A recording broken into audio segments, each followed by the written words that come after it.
Angel Rashad Milligan rolling out. That's a good question. Brandon, you want one quick question? We can't ask Rashad question. Hey, Rashad. JC, you said by any means necessary tonight. Okay, y'all did it. What was how did it feel when that clock went 0 to win the game? Of course, it feels good to get a win, especially it's the last home game of the season. We make sure we want to come out with a win, not only to keep our playoff hopes alive, but just for the fans. They've been amazing all season long, showing up and showing out, selling out every home game. So we're just thankful to still have a chance to, get into the playoffs, and glad we came out with a win for the fans.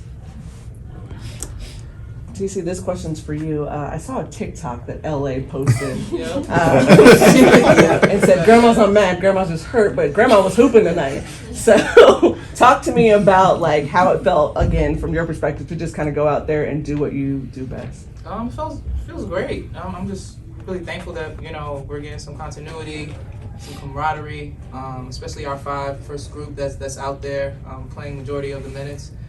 But it feels great. It's great to be on this team. I love my role and just what I mean to them and just what they mean to me. Go ahead, Rick. JC, 9 steals tonight. You had 3 of them. Just how good was defense? And obviously it was a pretty good start there for you guys. Yeah, I pride myself on defense. That's one of the things that not only get myself going, but gets our team going. That spark and that energy. And so I just try to do my job as a guard, just trying to lock down, making sure I'm defending and playing the passing lanes, and that's kind of just my job and something that I take pride in. So I try to do that day in and day out. And you had 18 points to boot. That's obviously. Yeah, just taking what the defense gives me, being confident and shooting and just seeing where I can attack and when I can pass. And I thought tonight I had a lot of opportunities to drive the lane and take some open shots and knock them down, and just have confidence in doing that. JC, I believe you mentioned fan support in your opening answer. I want to ask you specifically about some of the celebrity guests here tonight. Lotto, Mariah, the scientist. I believe Tina Thompson was even here.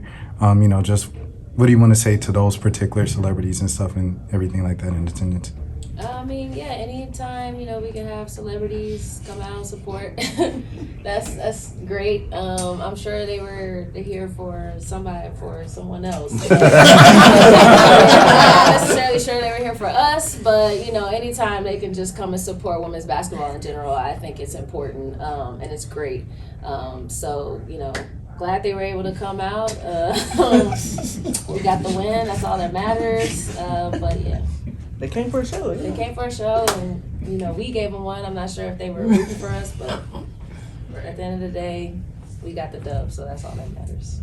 Well, Jordin, Tina talked about the continuity. What would you say you learned the most about this game? And Tina, you could chime in about that as well. You said about this game? Yeah, from this game specifically, going into the season finale. I think when we're sharing the ball and we're finding opportunities for everyone to score, I think that's when we play at our best. When everyone touches the ball.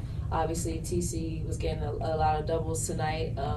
Granted, she deserves that because she's such a beast.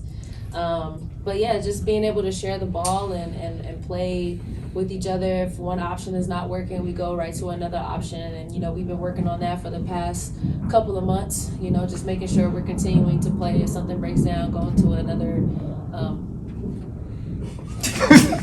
Going into another action. So I think we did a good job of that tonight, and trying to continue going into the New York game. go ahead, Dave. TC, you talk about that. You control your fate still. You've done what you had to do. You beat Washington, you beat tonight. Now you got the game against New York. How does it feel to be able to control your destiny to get into the playoffs? It feels great, but we definitely not naive in who we going up against. The number one team, and just what they're seeking for. So we know what the nature of that team's going to be. I look forward to the matchup. I also look forward to being home. Yeah. So it should be good. We're going to jump to Zoom. Doug Feinberg's on Zoom. Go ahead, Doug. Hey, Tina, just to follow up on that, I mean, your season comes down potentially to one game in New York to get to the playoffs. What does it mean to have the chance to have the win tonight that staved off elimination for you guys? It means a lot for us. That's all we've been talking about, preaching about, just trying to control our own destiny, picking up wins when we needed to.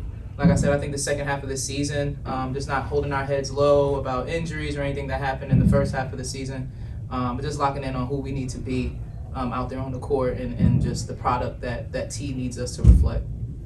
Finish up with Doug. Awesome. Let me ask you, 20 double-doubles this season, 193 in your career, tied with Sylvia. Has that set in yet, and what does it mean to you? It hasn't set in at all.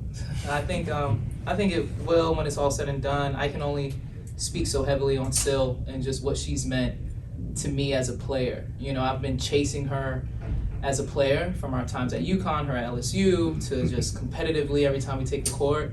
But it's not just a player, but just a human that she is. You know, a beautiful soul, just always there to help. I know a lot of people give me credit for, you know, giving little tips of knowledge out there on the court to the young ones, but that's exactly what Syl. Just keep working hard, box out, like all these little things. So just passing it along. But Sylvia Fowles, she's amazing, and I can only give this time to her and just what she's meant. Because of her stature, just the heights that she's reached is the reason why we're even talking about this. So I just gotta shout her out for sure. It won't hit Tina till tonight. I'm definitely having a beer. Beer's going in the It'll group hit her chat. We'll finish up with that. Go ahead. Tina, I'm curious. I mean, if you guys are able to go on into the playoffs, Coach T said, yes, you're playing great, but she actually expects more out of you. Mhm. On a scale of 1 to 10, where do you think you're playing if 10 is your best right now? 10 is my best right now? Mhm. Oh no, I don't even think I'm at a 10. I think I'm like at a 6, 7. But that's just my mindset, and it's just small things, right? Like not turning over the ball, making the extra pass, like not shooting over double teams, all those little things that make this game so beautiful. Playing team basketball, so that's why my mindset is like 6, 7. I think, yeah, I can give myself credit at this age and just what I'm able to do, still hang out with the best of them, but I think there's still room for me to grow in my knowledge of the game and growing in that way. Awesome. Thank you for your time, everyone. Angel Rashad Milligan rolling out. That's a good question. Brandon, We you want one can't quick question? ask Rashad a question. Hey, Rashad.